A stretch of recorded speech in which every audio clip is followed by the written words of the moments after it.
Sirni gadaa waan hedduuf seera tumee sirnaan hojiirra kan oolchuu namoota biyyaaf oolmaa guddaa qabaniif handaara qopheessam.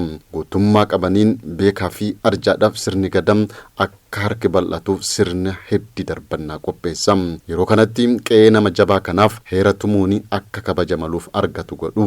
Abbootiin gadaa Tuulamaas nama guddaa fiigichaan biyya isaa waltajjii addunyaatti waamsise Atileet Warquu Biqilaatiif sirna heddii darbannaa kana qopheessan. Atileet Warquu Biqilaa goota arjummaan beekamu yoo ta'u bara hundaa yagguu irreechi Bishooftuu dhiyaatu keessummoota kumaataman lakkaa'amaniif iddoo irriibaatiin hanga nyaataa dhugaatii simannaa guddaa godhaafii ture.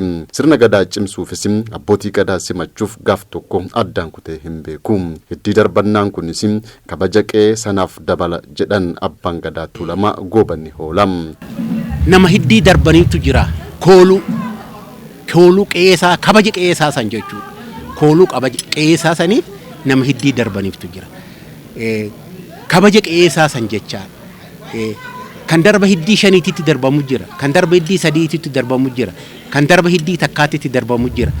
Kan immoo bitimaa olitti seerri tumamuuftu jira. Kana eentu tumaaf gadatu tumaaf. Gadatu tumaaf jechuudha. Gadaa Oromootitu tumaaf. Hayyuu Oromootitu tumaaf. Nama ta'eefis hin tumaniif. Nama ta'eefis hin tumaniif. Tokko gootaftum. Tokko gootaftum. Lammataa immoo arjaaftum. Sadaffaa immoo beekaftum.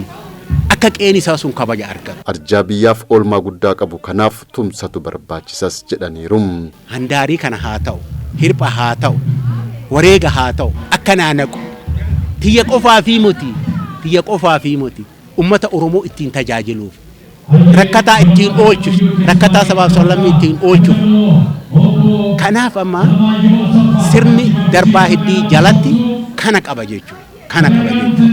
Kana qaba jechuudha. Kaleessa ka Oromoon itti bulee bulfate kana. Kaleessa ka Oromoon siyaasa fi diinagdee isaa ittiin jabeeffataa ture kana jechuudha. Sirni Oromoon qabu kana jechuudha. Qabeenyi gootaa fi arjaa kun kan isaa qofa osoo hin ta'in kan Oromoota hundaati jedhan Yuuba Naggasaa Naga'uum. Darba heddiitii as jenneeti magaala keessa waan jiruuf bitimaa ol karrasaati ol jenna. Eebbisneef qe'ee kanarratti namni waliin darbatu namni waliin ajjeesu namni waliin jenneeti gadaadhaan tumaa qaba. Qe'een kun qe'ee tumaa qabu kan gadaan Tuulamaa tume. Kanaan wal qabatee manni kun yaadannoo godhuudhaaf manni kun akka hin qorrine akka jajjabaatu isa jajjabeechuudhaaf madda galii akka itti argatu akka manni kun guddachaa deemu jechuurratti kan ka'e gadaan Tuulamaa lama mari'atee ayyaanni kun akka kabajamu godhuun kanarraa kan ka'e waan ta'eef Warquun Biqilaa nama gaariidha, nama kennamuufis, nama jaalatamus. Warquun qabeenyi isaa kan isaati jenna malee kan isaati miti.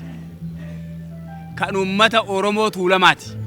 Mana gootaa keenya kana akka goda hambaatti ni kunuunsina jedhan abbaan mudaa gadaa Tuulamaa Abbabaa Haayilum. Namni Warquu laale sirna gadaa ofillee sirroonfatee akka Warquutti cimee jabaatee keessummaa ofii simatee nagaan biyyatti galchuun nagaan manatti galchuun muuxannoo kan irraa fudhachuudhaaf kitaaba guddaa kan dubbisuu akka dandeenyu Rabbi qalbii fi onnee sammuu nu haa kennu jira.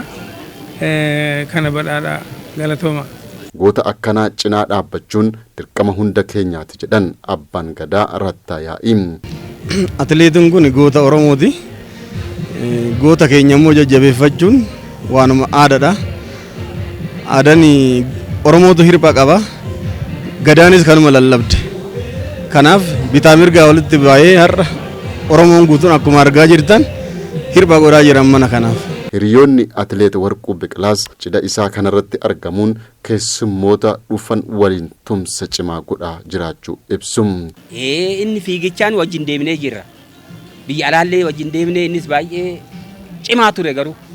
Hayileellee riikoordii cabsisiisee gidee calqabaa gidee gadi ba'u gara biyya alaa hoo deemu wajjin deemne boostanii.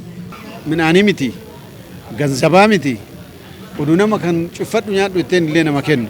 Kiisii keechaa hoo qabaate immoo nama oduu birri na haftu jedhee ta'u nama duubatti qabatuu miti. Kana kan nullee nu xaarsaa jiru jechuudha. Kana hundas wajjin an xaarruu fi Warquun nama biyyaati nama namaaf fudhu jechuudha.